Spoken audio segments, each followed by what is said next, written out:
Hey, good morning, Choice Residential. Hope your day's off to a wonderful start. Today, I want to talk about contingent offers.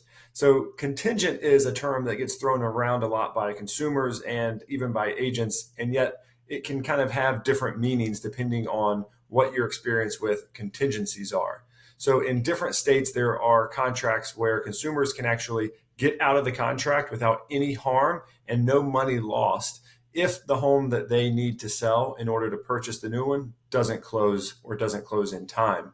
In fact, North Carolina used to have an option in the contracts that did make the offer actually contingent on the buyer's home selling, and the buyer was able to get out of the contract all the way through closing and get their earnest money back if their home didn't sell. But as hopefully you know, our contracts are no longer structured like that. But the good news is our due diligence contract is contingent on everything. So it's contingent on a buyer if they have a home to sell. It's contingent on the outcome of a home inspection, of an appraisal. It's contingent upon everything because the buyer can literally wake up and decide not to purchase the home for any reason or no reason.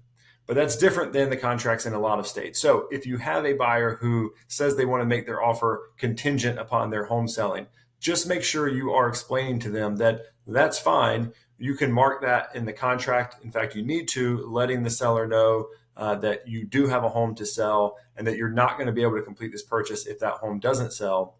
But it does not actually create a legal contingency that changes anything about the contract. It's purely informational for the seller. Because even if your home doesn't sell, your rights as the buyer have not changed whether or not you need to sell that home or not. You can terminate during the due diligence period and have your earnest money refunded to you, or you can terminate and breach the contract after the due diligence period ends and you would lose the earnest money.